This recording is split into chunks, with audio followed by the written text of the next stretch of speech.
Welcome back मेरे प्यारे बच्चों। आप सब ने इस चैप्टर का जो कि हमारा है मैटर इन अवर सराउंडिंग्स उसका फर्स्ट पार्ट तो देखा ही होगा, और नहीं देखा है तो अभी तुरंत जाके देखिए क्योंकि कॉन्टिन्यूड लेसन है ये, तो फिर आपको समझ में नहीं आएगा। तो लास्ट क्लास में आखिर हम लोग ने पढ़ा क्या क्या था? हम लोगों ने पढ़ा था कि आखिर मैटर होता क्या है, व्हाट इज़ मैटर, यानी कि मैटर की बेसिक डेफिनेशन, मैटर का फिजिकल नेचर क्या है, यानी कि मैटर किस चीज़ से बना है और उस चीज़ की क्या प्रॉपर्टीज़ हैं। फिर हम लोगों ने पढ़ा था कि characteristics of particles of matter, यानी कि जो मैटर यानी कि एटम से जो बना है उसकी क्या क्या प्रॉपर्टीज़ हैं या क्या क्या उसकी कैरेक्टरिस्टिक्स हैं। एंड फोर्थ हमने पढ़ा था कि टाइप्स ऑफ मैटर का इंट्रोडक्शन, यानी कि जो बेसिक होता है, यानी मैटर 3 टाइप के होते हैं, सॉलिड, लिक्विड और गैस, तो उसका हम लोगों ने बेसिक्स पढ़ा था। तो चलिए आज हम लोग पढ़ते हैं उसी चीज़ को डिटेल में।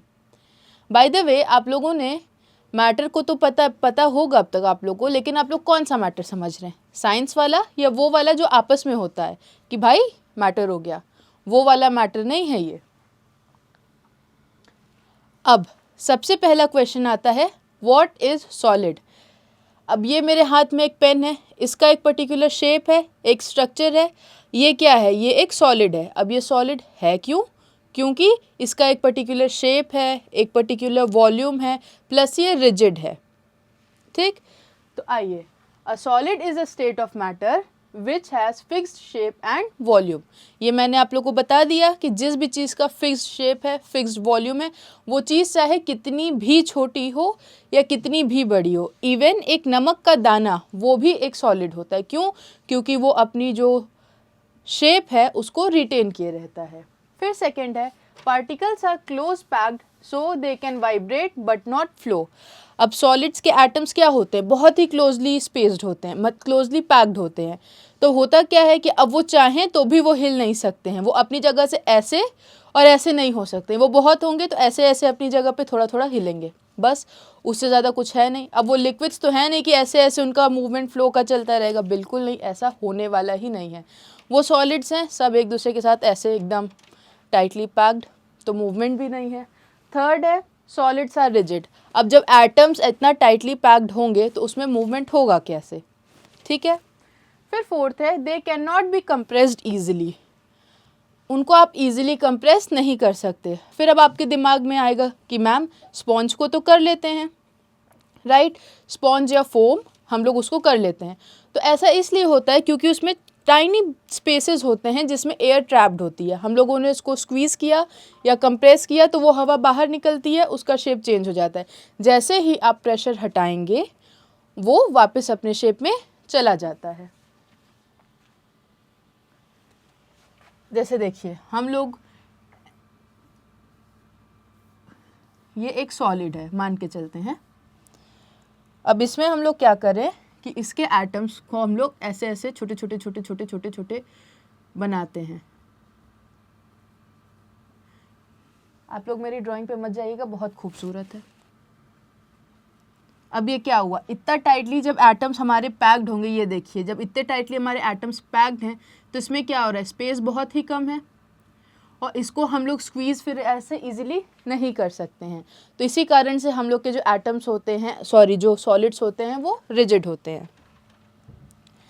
अब नेक्स्ट क्वेश्चन आता है कि मैम हम लोग सॉलिड्स में क्या क्या देख सकते हैं। सॉलिड्स की एक प्रॉपर्टी होती है कि वो इजीली कंप्रेस नहीं होते हैं, ठीक है, लेकिन अगर क्या हम उन्हें कंप्रेस करना चाहें तो अब होता क्या है, जिनमें एयर स्पेसेस नहीं होती हैं, जैसे जो फोम और स्पॉन्ज के अलावा बहुत ही रिजिडली पैक्ड है, जैसे ये पेन है। अब मैं चाहूँ इसे कि मैं कंप्रेस कर सकूँ तो ये कंप्रेस नहीं होगा, और अगर मैं ज़्यादा प्रेशर या फोर्स लगा देती हूँ दोनों साइड से तो होगा क्या, ये पेन टूट जाएगी, लेकिन ये कंप्रेस नहीं होगी। अब एक एक्टिविटी है जो आपकी एनसीईआरटी में भी दे रखी है। ये एक्टिविटी क्या है कि collect the articles pen, notebook, needle, a piece of wood and stick. फिलहाल तो मेरे पास सिर्फ एक पेन है और ये पेपर की एक शीट है। अब इसका क्या करना है हम लोग को, इसमें क्या दिया हुआ है कि हम लोग को इसका शेप, इनके जो शेप्स हैं इनको स्केच करना है। जैसे मैंने एक पेपर लिया, वैसे मैंने गलत पेपर उठा लिया, ये प्रिंटेड है, ऐसा मत उठाइएगा आप लोग। हम लोग ऐसे रखेंगे, ठीक, ये ऐसे हम लोगों ने रखा अपना पेन, उसके बाद क्या करना है कि इनको जो है स्केच करना है, ऐसे हम लोगों को इसको आउटलाइन करना है। आउटलाइन करते ही क्या होगा, हम लोग को एक उसका पर्टिकुलर शेप मिल जाएगा। ठीक, फिर क्या है, इसमें क्वेश्चन पूछ रखा है कि do these have definite shape, distinct boundaries and fixed volume. अब क्या है, आप जब भी किसी भी चीज़ को जो कि सॉलिड है उसका शेप जब आप ड्रॉ करेंगे तो आपको एक पर्टिकुलर बाउंड्री मिलेगी। क्यों मिलेगी? क्योंकि उस चीज़ का एक पर्टिकुलर शेप है, वो लिक्विड नहीं है कि ऐसे ऐसे वो फ्लो कर रहा है, बिल्कुल नहीं करेगा। अब है fourth question, what happens if they are hammered, pulled और ड्रॉप। अब जैसे ये पेन है, इसको मैं ऐसे ड्रॉप करूँगी, ठीक है, तो वैसे तो ये डिस्टेंस बहुत ही कम है, तो ये ड्रॉप करने से क्या हो रहा है, ये फ्लो हो रही है नहीं, इसका जो शेप है ये ऐसे ही रह रहा है। वैसे ही अगर मैं इस पर हथौड़ा मारूंगी जो कि लिखा है हैमर्ड, उस पर होगा क्या, कुछ भी नहीं होगा, पेन टूट जाएगी, पेन की बर्बादी होगी, जो कि आप लोगों को नहीं करनी। Are these capable of diffusing into each other. क्या ये सॉलिड इस पेपर के साथ मिल जाएगा, ये क्या इसमें चला जाएगा, ये इसमें कैसे जाएगा मैं आपको बताती हूँ। ये लिया मैंने पेपर, ये मैंने इसमें डालने की कोशिश की और ये पीछे से निकल आया, ऐसे ही मिलते हैं। ये मिक्स तो होने से रहे आपस में, क्यों? क्योंकि सॉलिड्स हैं। ये देखिए हो गया मिक्स। अब इससे क्या हुआ, पेपर बर्बाद हुआ। अब है try compressing them by applying force, are you able to compress them. इसको मैं कंप्रेस करने चलूँगी तो मैं सिर्फ अपना हाथ तोड़ूंगी, ईजिली तो ये होगा नहीं, तो आपका ये पॉइंट भी गलत हो जाता है। अब आपको लगेगा कि मैम ये पेपर को तो हम लोग कंप्रेस कर सकते हैं, कर दिया, ये कंप्रेस नहीं हुआ, ये पेपर ख़राब हो गया। ये देखिए वापस मैंने खोला तो इसमें क्या हुआ, थोड़े से क्रीजेस पड़ गए, लेकिन क्या इसका शेप चेंज हुआ? नहीं। इसका वॉल्यूम चेंज हुआ? नहीं। Although it's a 2D object, इसका वॉल्यूम चेंज हो भी नहीं सकता, पर क्या इसमें कोई चेंजेस आए कुछ बीच में लाइंस और क्रीजेस पड़ने के अलावा? नहीं। अब हम लोग का जो नेक्स्ट मैटर है वो क्या है, हम लोग का लिक्विड्स है। अब लिक्विड तो हर चीज़ है, पानी पी रहे हो, प्यास लगी है, कोको कोला पी रहे हो, वो भी है, तो वो सब क्या है, हम लोग के लिक्विड्स हैं। अब लिक्विड्स की कुछ डेफिनेट प्रॉपर्टीज़ होती हैं, जैसे कि a liquid has definite volume but no definite shape of its own. Liquid का क्या है, शेप तो है नहीं, कटोरी में डाला कटोरी का शेप हो गया, ग्लास में डाला ग्लास का शेप हो गया, किसी भी कंटेनर में डालो वो शेप वो रख लेता है, लेकिन क्या उसका वॉल्यूम चेंज होता है? नहीं। अब जैसे आपका जो कंटेनर है वो छोटी सी एक ग्लास है, तो उसमें क्या होगा, आपको ढेर सारा पानी दिखेगा, वहीं आप उसको जैसे ही किसी बड़े बाउल में शिफ्ट करेंगे वो आपको एकदम पतली सी लेयर दिखने लगेगी कि अरे अभी तक तो पानी ज़्यादा था, अब कम कैसे हो गया। वो इसलिए होता है क्योंकि वॉल्यूम तो हमारा चेंज हो नहीं रहा है। वॉल्यूम चेंज ना होने से क्या हो रहा है, क्वांटिटी तो उतनी ही है, बस उसका शेप चेंज हो जा रहा है। फिर सेकेंड प्रॉपर्टी है, compared to particles in a solid, the particles in a liquid are more loosely connected and can collide with each other. अब क्या है, सॉलिड्स एकदम ऐसे चिपके हुए थे, लिक्विड्स क्या है कि थोड़ा थोड़ा ऐसे थोड़ा जैसे फिंगर्स के बीच में मैंने गैप बनाए हैं वैसे गैप बन जाएंगे। तो अब इससे क्या है कि इनका मूवमेंट हो सकेगा। ये तो पहला टू दूजा टू वाला स्टेप नहीं करना है। ये देखिए, जैसे मान लीजिए कि मैं खुद एक एटम हूँ लिक्विड की, तो मैं ऐसे ऐसे ऐसे ऐसे मूवमेंट कर सकती हूँ, ठीक है, हंसने की बात नहीं है, पढ़ो। अब है a liquid is an example of fluid meaning substances that can flow. अब एक नया टर्म आया आप लोगों के लिए, फ्लूइड। फ्लूइड क्या चीज़ है, फ्लूइड वो चीज़ होती है जो कि फ्लो कर सकती है। तो लिक्विड और गैसेज हम लोग के फ्लूइड्स की कैटेगरी में आते हैं। तो लिक्विड क्या है, एक फ्लूइड है। आइए मैं आपको बना के दिखाती हूँ एटम्स। वैसे मेरी ड्राइंग अच्छी नहीं है। ये मान लीजिए कि क्या है, ये स्क्वायर थाली है। अब इसमें हम लोग एटम्स के, लिक्विड के एटम्स ऐसे ऐसे बना रहे हैं।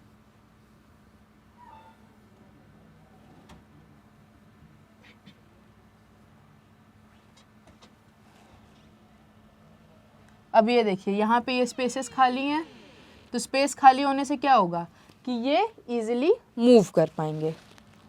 अब इसको मिटा दिया जाए, नहीं तो ये नेक्स्ट स्लाइड पे रहेगा। ठीक, अब चलते हैं हम लोग नेक्स्ट स्टेट ऑफ मैटर पे, जो कि है हमारी गैसेस।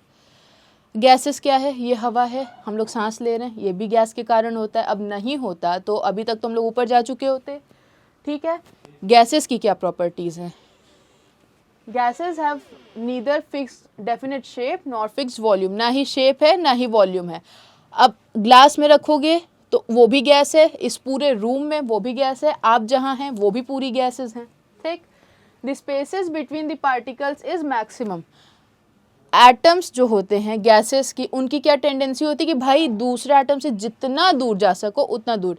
जैसे मेरा ये हाथ है, मैं इधर लेते गई, ये वाला हाथ मैं इधर लेते गई, तो ये मैं जितना दूर ले जा सकूं उतना दूर इनके एटम्स जा सकते हैं, ये इनकी टेंडेंसी ही है। अब क्या है, the force of attraction between the particles in minimum. अब एटम्स की एक टेंडेंसी होती है, मैंने आपको फर्स्ट पार्ट में पढ़ाया था कि एटम्स एक दूसरे को अट्रैक्ट करते हैं, ठीक है। अब ये मान लीजिए गैसेस के एटम्स हैं, इन दोनों को एक दूसरे से अट्रैक्ट करने की बिल्कुल इच्छा नहीं होती है, ये एकदम जिसको कहा जाए कि मिनिमम एक दूसरे को अट्रैक्ट करेंगे, इसीलिए तो कि ये क्यों, क्योंकि इन लोग को फ्रीडम मिले और ये एक दूसरे से मैक्सिमम जितना दूर जा सके जाएं। फोर्थ है movement of particles is maximum. अब क्या है, एटम्स के पास पूरी आज़ादी है, जैसे हम लोग को आज़ादी मिल जाए तो हम लोग यहाँ वहाँ घूमना पसंद करेंगे, वैसे ही इनके पास भी आज़ादी होती है। अब ये आज़ादी का क्या मतलब है कि एक यहाँ है वो यहाँ है, तो एक बार यहाँ एक बार यहाँ एक बार यहाँ, जहाँ मन कर रहा है वहाँ जा रहे हैं, ठीक है। फोर्थ है rate of diffusion is highest. अब गैसेस को किसी भी चीज़ के साथ मिक्स करना, डिफ्यूज़ करना सबसे आसान होता है, ठीक है। ये देखिए यहाँ पे कुछ एटम्स इसके बन रखे हैं, इन सब के बीच में सबसे ज़्यादा स्पेस है, तो ये क्या हो रहा है, ये कभी यहाँ जाएगा,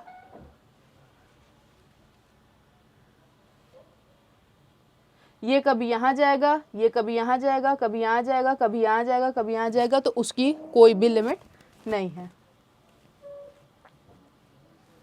अब होता क्या है, आप बोलेंगे कि मैम अब आप एक कंपैरेटिव स्टडी बताइए कि आखिर सॉलिड, लिक्विड और गैसेस में अंतर क्या है, सिमिलैरिटीज़ क्या हैं। भाई देखिए सिमिलैरिटी बस एक ही है कि सॉलिड्स भी एटम से बने होते हैं, लिक्विड्स भी एटम से बने होते हैं और गैसेस भी एटम से बने होते हैं, ऑल्दो वो एटम डिफरेंट काइंड के होते हैं।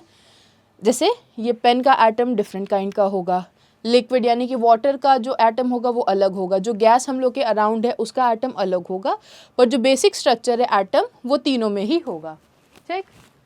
ये एक कंपैरेटिव स्टडी है जिसमें देखिए मास जो है सॉलिड में डेफिनेट होता है, फिक्स्ड है, आपको पता है कि आपके आसपास जो भी चीज़ है उनका शेप क्या है, मास क्या है। लिक्विड में भी अब भाई वॉल्यूम सेम है, अब आप उसको चेंज कर, कंटेनर चेंज करते जाएंगे उसके हिसाब से चेंज होता जाएगा, पर अगर हम लोग उसका मास लेना चाहें तो हम लोग ले सकते हैं जो कि फिक्स्ड आएगा। लेकिन गैस का क्या है, अब आप कहेंगे कि मैम गैस में क्यों डेफिनेट लिख रखा है। गैस इसलिए डेफिनेट लिख रखा है क्योंकि भाई देखो अब इस रूम में कितनी गैस है, हम लोग गैसेस को कंप्रेस कर सकते हैं, ऑल्दो ये आगे आने वाली टॉपिक है, फिर भी जो हम लोग गैसेस होती हैं उनको हम लोग कंप्रेस कर सकते हैं, कंप्रेस करके उसका वेट ले सकते हैं। फिर है शेप, सॉलिड का तो शेप पता ही है, फिक्स रहेगा। लिक्विड का जिस कंटेनर में डालो उस कंटेनर में हो जाएगा। गैस का ये तो गैस तो मतलब पूरे आसपास सब चीज़ को एक्वायर कर सकता है। वॉल्यूम क्या है, वॉल्यूम इसका भी फिक्स्ड है, इसका भी फिक्स्ड है, और गैस का बिल्कुल भी फिक्स्ड नहीं है, जहाँ भी आप फेंकेंगे गैस पूरी जगह ले लेगी। कंप्रेसिबिलिटी, कंप्रेसिबिलिटी मतलब किसी भी चीज़ को दबाने की कैपेसिटी, सॉलिड्स में मोस्टली नॉट पॉसिबल, कुछ एक्सेप्शंस छोड़ के। लिक्विड्स को ऑलमोस्ट नेग्लेजिबल। अब आप पानी को कभी दबाने की कोशिश किए हैं, हाथ आपका अंदर चला जाएगा, लिक्विड दबेगा नहीं। गैसेस को कैसे कंप्रेस करोगे, कर सकते हैं, हम लोग करते हैं एक्सपेरिमेंट्स में, लेकिन उसके लिए प्रेशर, टेम्परेचर, ये सब हम लोग को अपने हिसाब से फिर फिक्स करना पड़ता है कि आपको कितने अमाउंट की गैस चाहिए, उस गैस की क्या पर्टिकुलर प्रॉपर्टीज़ हैं। फिर है फ्लूइडिटी, सॉलिड्स बहते नहीं, ये मैंने आपको पहले ही बताया कि लिक्विड और गैसेस तो फ्लो करते हैं पर वो नहीं करते। रिजिडिटी, सॉलिड्स रिजिड हैं, लिक्विड्स लेस रिजिड हैं, गैस तो बिल्कुल भी रिजिड नहीं है। डिफ्यूजन क्या है, सॉलिड्स आपस में बहुत ईजिली नहीं मिलते हैं पर ईजिली नहीं मिलते हैं। लिक्विड्स क्या है, ईजिली मिल सकते हैं, और गैस तो तुरंत ही, आप गैसेस को, दो गैसेस को छोड़िए वो आपस में मिक्स हो जाएंगे। स्पेस क्या है, एटम्स के बीच का स्पेस। जो सॉलिड्स होते हैं उसमें तो बहुत ही ज़्यादा टाइटली पैक्ड होता है, लिक्विड्स में थोड़ा थोड़ा स्पेस आता है जिससे एक थोड़ी सी मूवमेंट अलाउड होती है। गैसेस तो भाई एक दूसरे से दूर भागे रहते हैं कि तुम यहाँ मैं यहाँ। अब क्या है, और जो अट्रैक्शन होता है आपस में सॉलिड, लिक्विड और गैस का, एटम्स में सबसे ज़्यादा, सॉलिड्स में सबसे ज़्यादा होता है, लिक्विड में कम होता है, और गैसेस में तो बिल्कुल ही नहीं होता है। तो चलिए बच्चों, मिलते हैं अब थर्ड पार्ट में। आप लोग इस पार्ट को भी रिवाइज करिए, फर्स्ट अगर नहीं देखा है फर्स्ट पार्ट तो उसको भी देखिए। Thank you.